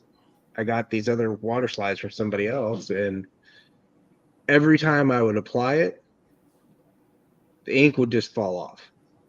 Yeah. So literally, it looks like I black washed the front of my Jinx, but I did not. That's all the ink from crappy water slides. That sucks. So yeah, no, that was frustrating. I was like, I'm not repainting her. But yeah, I used I took the gi off of Akiko and I used that underneath because it actually has a cross. And I used that for my Jinx. And then I had a covered head that I had from some other figure. That was my original Jinx. Was Akiko. I was looking to see if her body was back there, but I don't think it is. I think it's in a box. So for this, that's going to get a water slide on it for the Dreadnought symbol. I should have a few of those left, and that one will too. But I got to let those dry. But now, do you use the Microsol? Yep. Yeah. Won't go without it. Yeah. It really makes a difference. It does. And you get some time to play with it a little bit to position it. So It's always nice. Yep. What's up, Gap? So this I wanted to show. Now, this is me doing just kind of a test paint to try to match that head. Now, I don't know how well I did, but I think it's pretty close. It looks good. So, it's my first kind of playing with that, playing around with my browns and trying to get some, because I'm trying to do at some point a big lob, and I'm doing it because my son wants it. I don't know why he wants it. He's like, oh yeah, I want that. Oh, okay. Oh, I'll get it for you, but okay, I'll have to make it, but we're fine. But yeah, no. My biggest issue with customs is I end up having this comprehensive ADD with it, where I'll start like 5 or 6, and then I'll get maybe one done, and the other 4 will just kind of linger for a lot longer. Yeah. Has that ever happened to you, where you just kind of like, yeah, maybe I'll get back to it? Yeah, especially when I first started getting into it. I had a lot of ideas and not a whole lot of ideas on how to get those accomplished.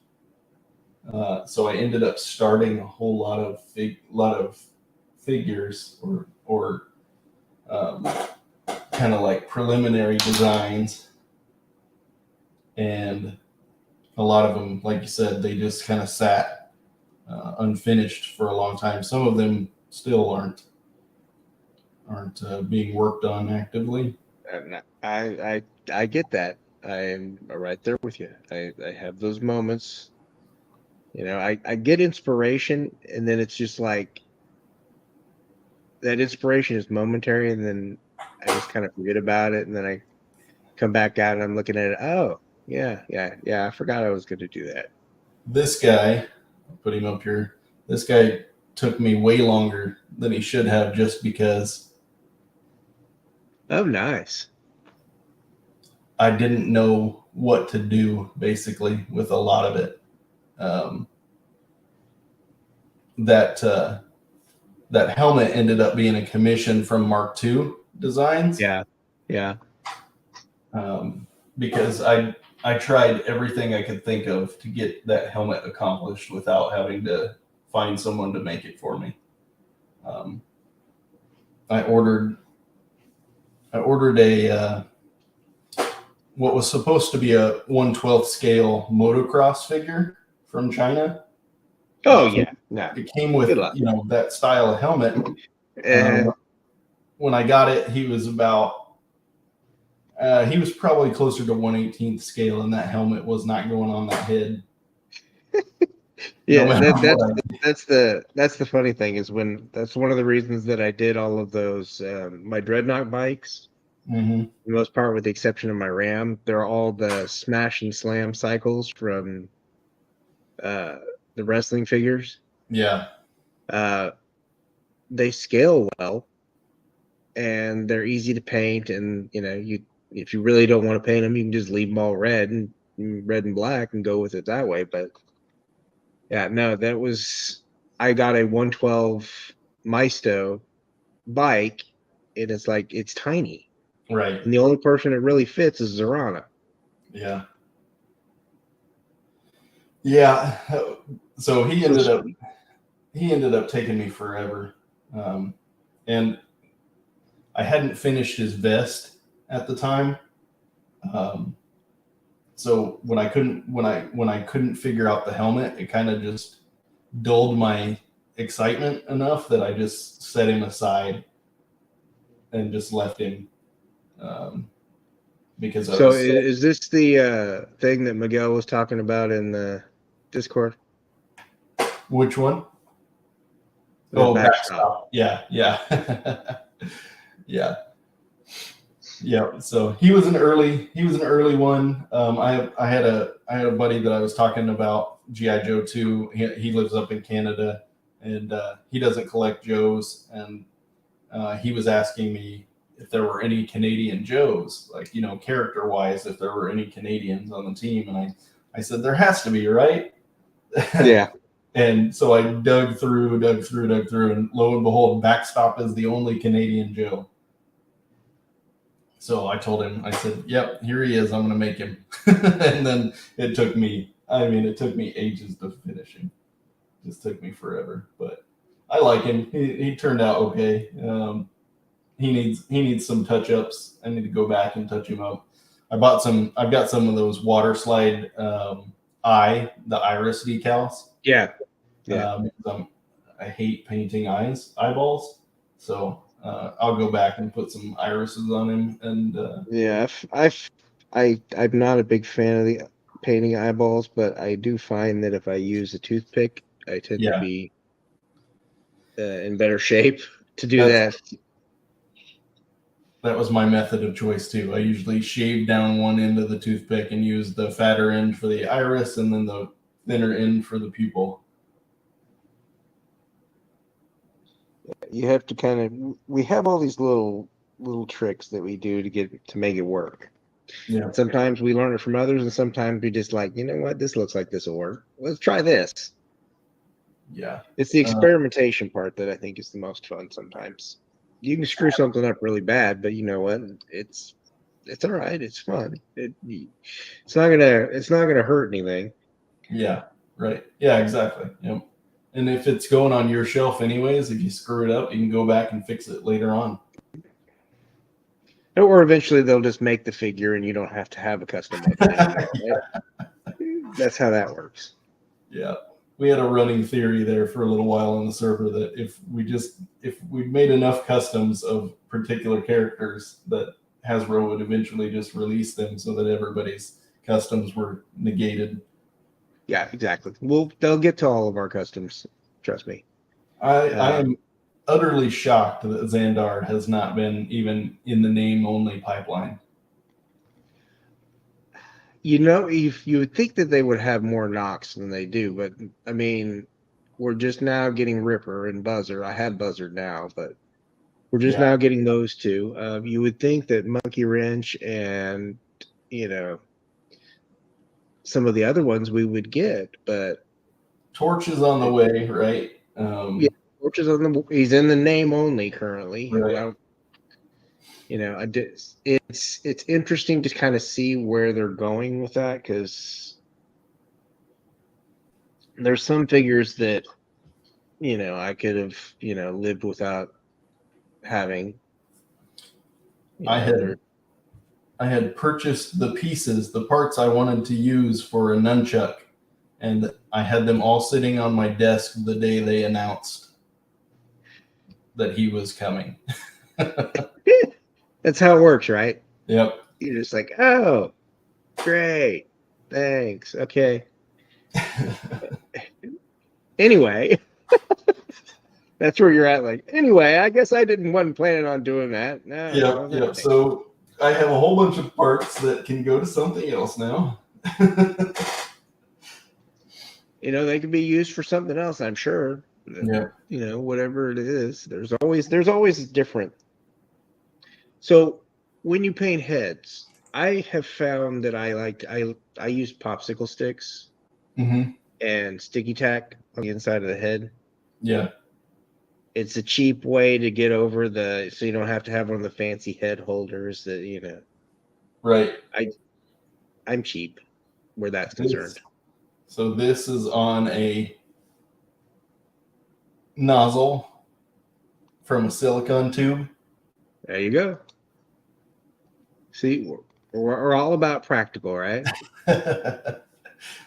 It fits on there perfectly and easy to handle. So yeah, this allows me to I can still go 360 with it, and I can still do whatever I need to do with it. I don't know how I'm feeling about the peach resin, but it's not too bad. No, it's not terrible, but it's hard to really gauge where I am on the flesh, but I think it's pretty close. So that'll be the trick for this head, is getting that hair color and glasses just right. Yeah. All right. So always hit it with a little bit of the Mr. Surface or two, just to give it some definition. Yep, it'll pull something out, that's for sure. So, does the lore associated with whatever kind of influence your decisions on collecting them and customizing? Is it important for that lore to be, something that you're connected to from your childhood? Yeah, I think so. I think back then it was more important than it is now. I have fond memories of the G.I. Joe cartoon. I have fond memories of He-Man and Thundercats and those old animated series from back in the day. It's not something that I go back and watch regularly. I watched the Transformer series on Netflix when they did those short burst animated CG animated, and that was that is what it was. It wasn't anything special. Didn't make me not want to collect Transformers anymore or anything. So yeah. But like I don't have much familiarity with the live action Joe movies. I think I may have seen one. You didn't miss anything.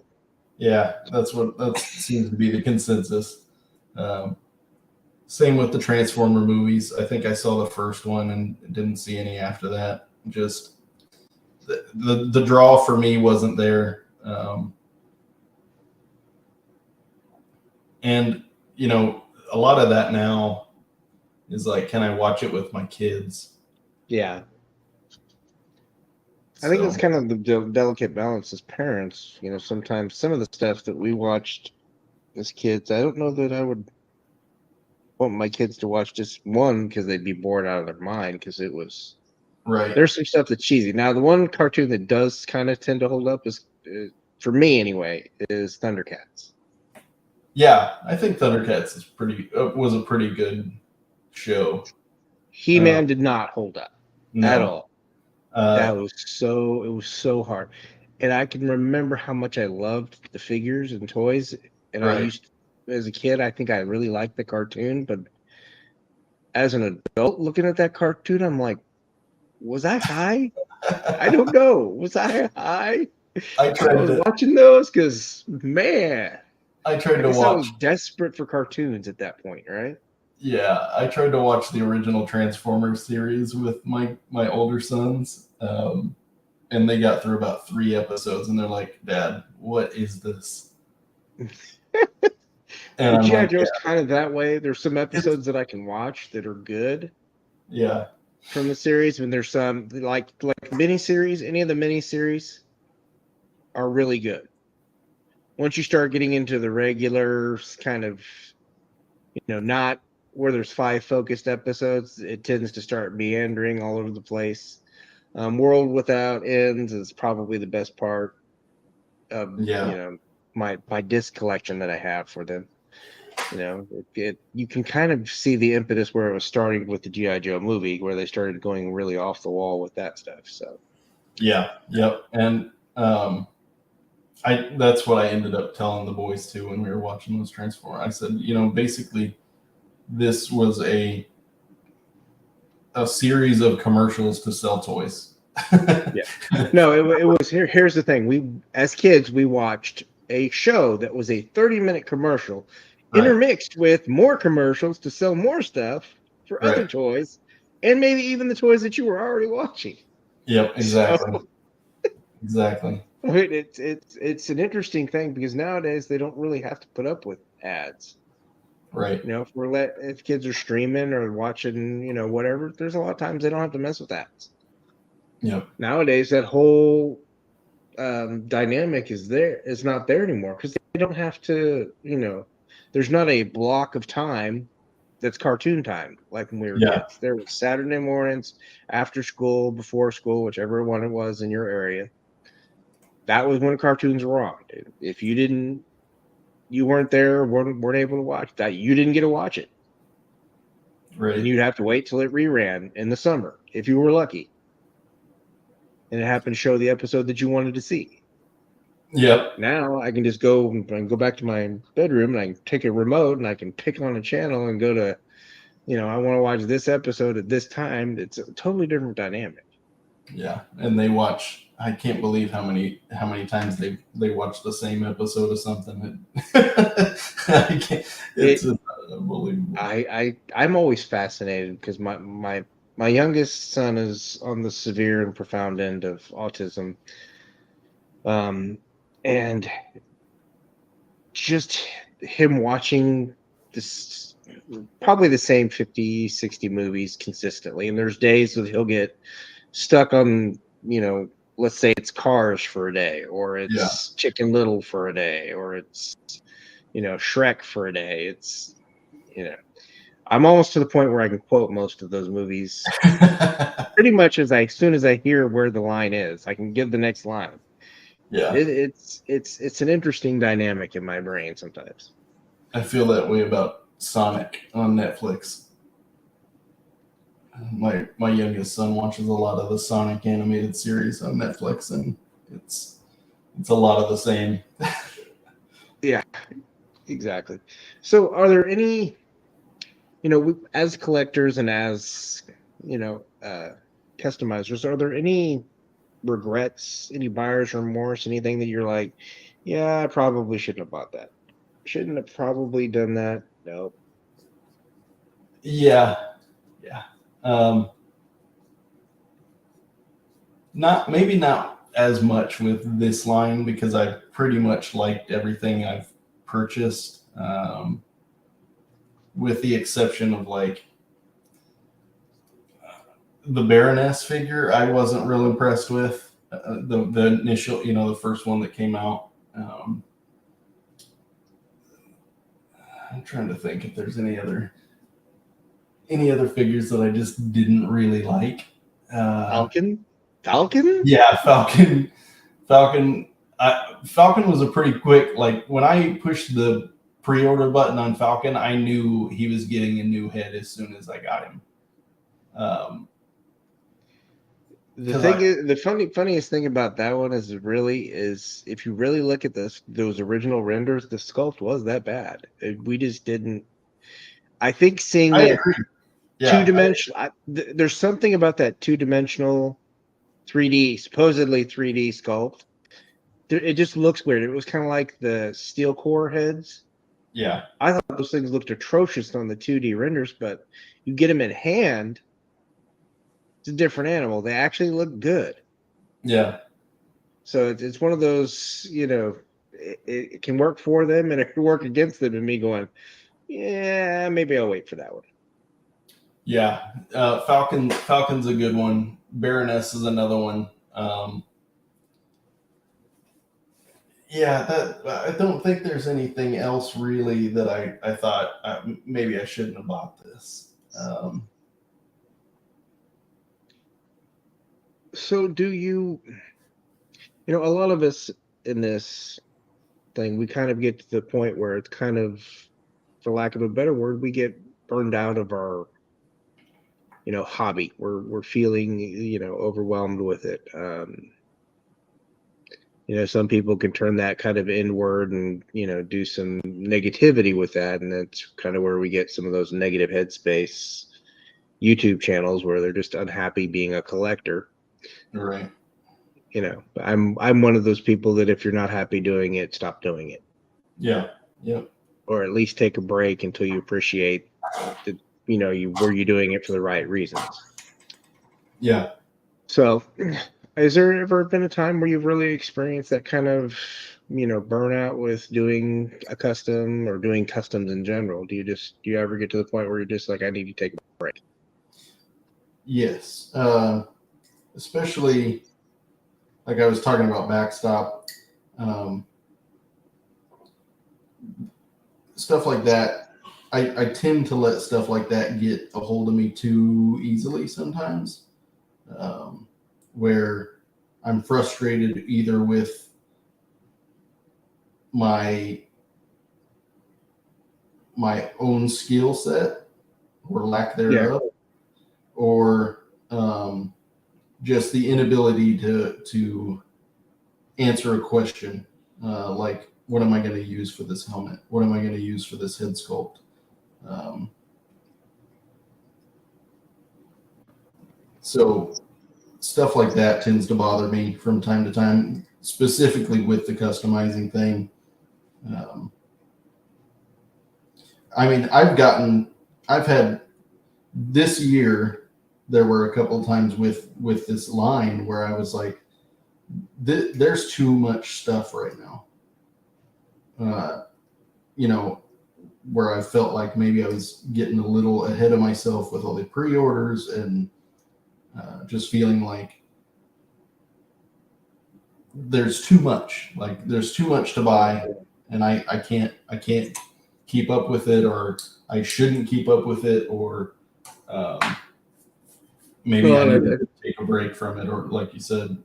Yeah, that whole pre-order thing it does kind of play on that FOMO.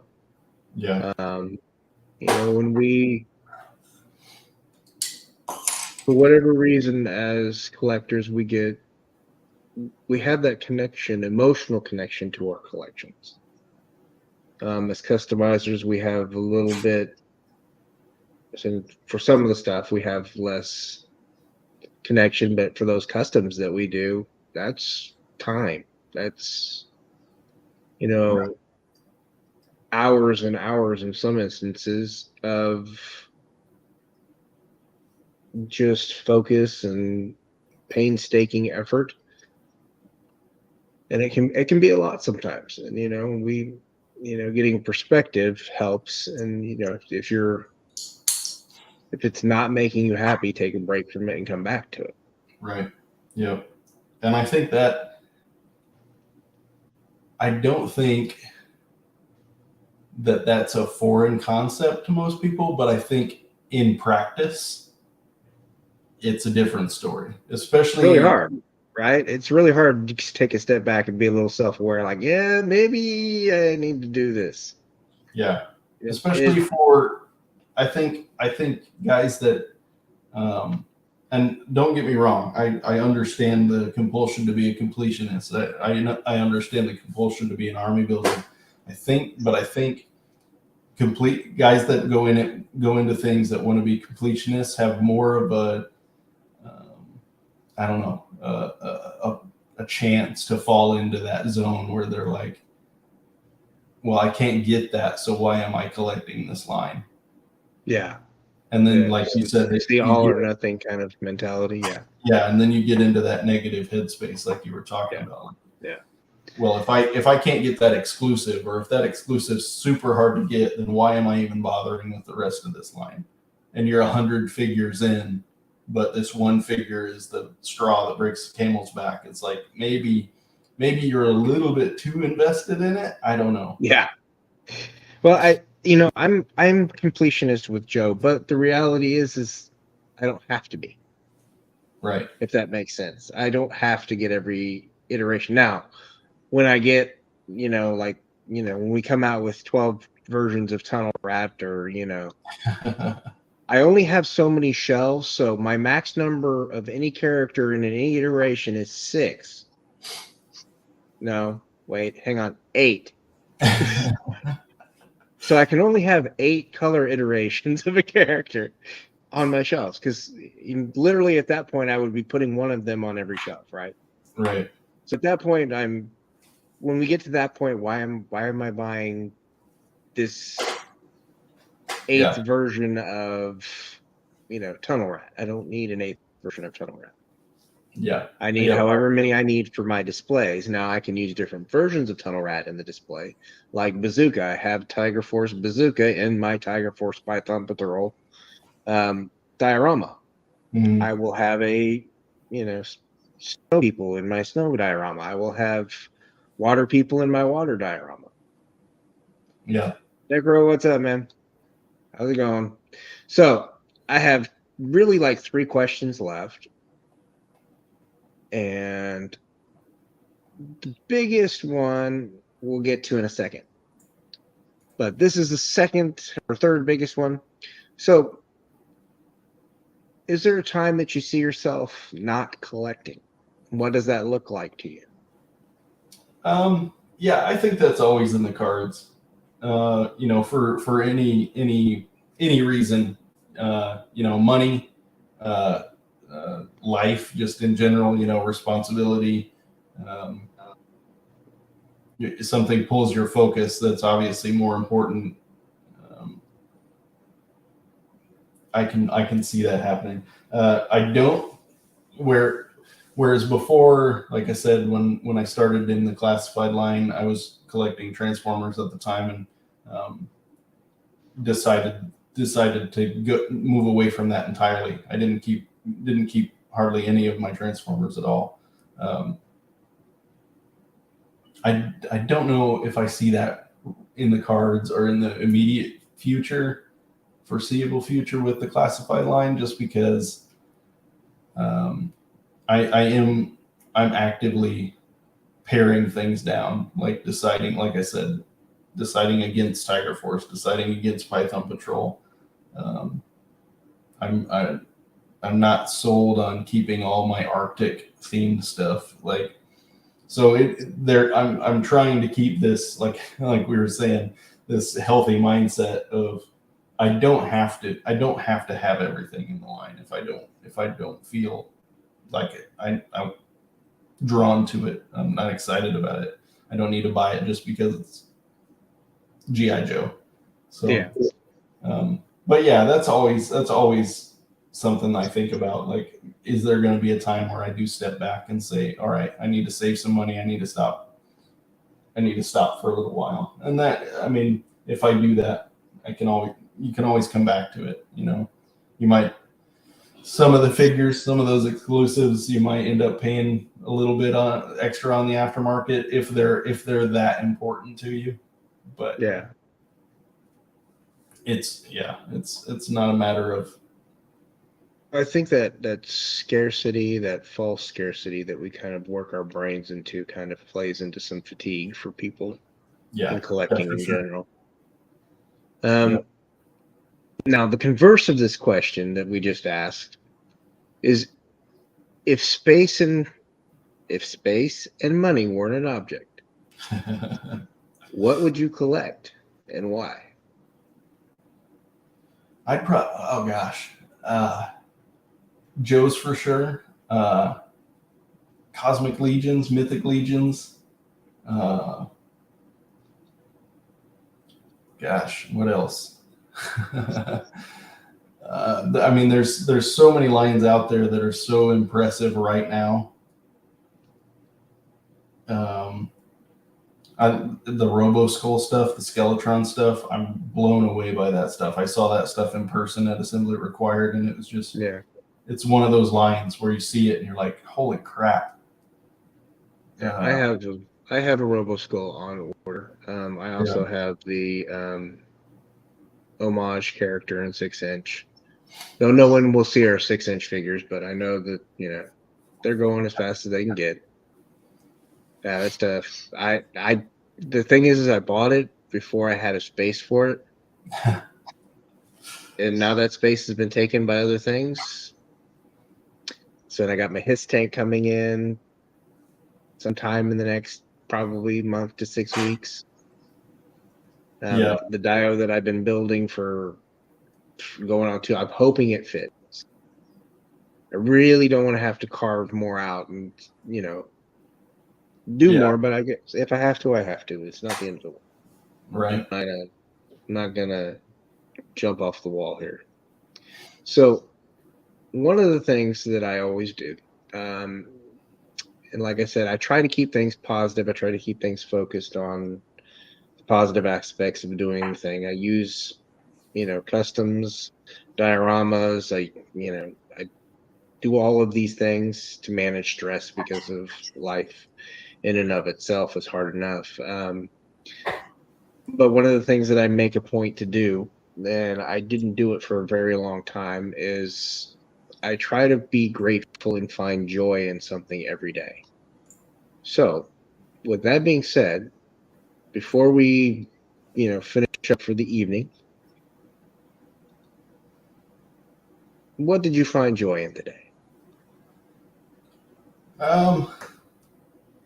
I, as daunting and ambitious as this Overkill custom is, the more I thought about it today, the more I thought about the design and how I was going to get it started. I was happier and happier to have another project, even though that's counterproductive. Yeah.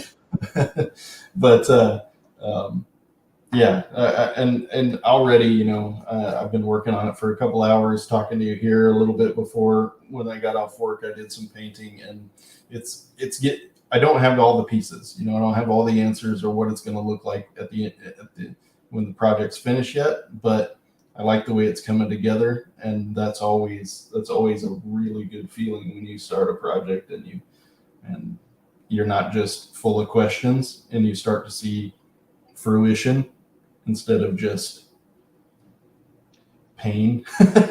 Yeah. So are you like me, that you look at a figure and you're like, oh, I can use this and I can use that and I can use that? Do you kind of look at things where it's like, you don't look at it as the actual figure itself, you look at it for what it can be? Right. Yep. And you know, I'm very, for most of my customs, I mean, my Jinx isn't vintage inspired, right? It's a little bit of that and a little bit of the later.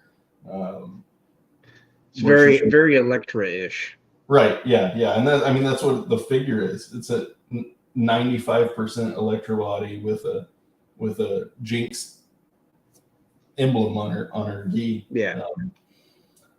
But I'm usually more inspired by the vintage line, and like with Slice, like I said, I think the Hand Ninja from the Marvel Legends line looked more like the vintage Slice than mine does. The one I have on my shelf, but I like it. I like him more because he's got more detail. There's a little bit more interest to me. But yeah, I always start there. Like the overkill I decided on was the vintage overkill as my base idea, not the 25th one, the half human one with the scarf and all that. I went back to the OG goofy looking gold and green overkill for my inspiration. But yeah, I start from the top and work my way down. Can I find a head that's going to work? Yes. Okay. Is there a body that I can use as a decent base? Yes. Okay. What about arms? What about accessories? Bits and pieces, bobs and bubbles. Now, speaking of bits and pieces, I do have this thing where I do a custom of the week. Now, I'm going to try to see if I can get this to share, because this is the kind that would get me in trouble if I'm being completely honest. This is a mythic / custom Legion. And it's Arthur Zoron is the guy who did it. He does customs for Mythic Legions, and cool. It's slick. I love the dual cover. I know that this is, some pieces that are sculpted together and just fantastic. Yeah, that's gorgeous. I've got some more, but let me find them. And I got one last thing, ToyPherapy of the week, and I have to find that one, so I will find it in a second, because my internet, when I'm overdoing 12 things at once, it decides, hey, we're not gonna work. We're not gonna do what you need us to do. Okay. All right.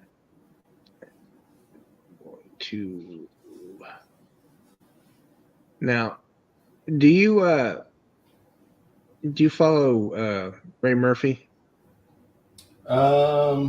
Is it just Ray Murphy on Instagram? No, it's Gilly Gaff. I don't think so. He does primarily Joe. Okay. But I'll check him out for sure. Yeah, I'll send you. I'll try to look it up here in a second when I'm not trying to use it actively for this last little thing. Now, this one I thought was really cool because it was actually several photos. Go back. Okay. This is several little photos. They did like little effects on this photo, and they did like okay. Wolverine and Cyber. Yeah, it's just cool. Yeah. TG Vaughn Instagram might be worth following. Just cool stuff. But this is Ray stuff. Ray Murphy, Gilliam, yeah. GIJF. Okay. Yeah, I'll check him out. He does customs and does fabulous customs. So if you're not checking him out, you might. He's kind of like G.I. Joe ARAH, which is Dr. Giles. I don't know if you follow him. He's worth following. Yeah. I do. Yeah, he's got a lot of cool stuff. Working on a Fortnite Snake Eyes. Interesting. So yeah. Okay. Well, with that, folks, I managed to get most of my bat done. I will have to repaint the head, but looks good with the nice metal leaf in the visor. Such a nice shine. It is. There's something really about the way metal leaf. It just works better than the markers, like the chrome markers. I do have some vinyl wrap. I know that I could use that too, but I'll probably end up getting like silver. It's not really silver; it's brushed aluminum to try it for a Cobra Commander head. Since I have like 8 of them, I bought a lot from some guy, and he was getting rid. I ended up with like 3. I had 3 Scarlets. I had 3 Major Bloods, and then like 4 Cobra Commanders, and there was a couple other random figures. I think I got a Viper in it that was with a damage. It was $150. It was like 12 figures for $150. Oh yeah, that's a good deal. Yeah, it was a hell of a deal. All right, so all I did was paint. I did coats. I did a little painting. I did see, but that's all right. That's how it works. We do little bits at a time. Because honestly, really can't do everything at once. It's one of those things about doing customs is you paint a little bit and then you leave it alone. Yep. I do let it dry, come back. Let it dry, come back. To dry. It's a lot of hurry up and wait. That's Yep. what customizing is. Just hurry up and wait. But with that, I will go to this and we will say good night to everybody and hope everybody has a good evening and a good weekend. And those of us in the US, I will not talk to you again. Well, yeah, I'll be on the clubhouse tomorrow night with Oz and the rest of the guys, but my show will air Saturday next week, not Friday, and I will have Jay Bartlett as my guest. So, Charlock, do you want to tell them where they can find you? Yeah. So I'm only on Instagram right now. I don't know if that'll change in the future. Right now, that's about all I can handle as far as social media platforms go. But I tend to post there. I try to post there fairly regularly. Post what I'm working on, where I'm at, if we go to a convention or a show or anything like that. You find me there at Charlock Prime, all one word, Charlock Prime, just like it sounds. You find me at charlockprime@gmail.com. If you're interested in customizing or whatever, you got questions, I'm always happy to help. So reach out to me, hit me up on Instagram, add me, I'll follow you back, chat, talk Joes, talk customizing. I'm always up for that. So. All righty. Well, with that, I want to remind everybody, if you can be anything, be kind and have a good weekend.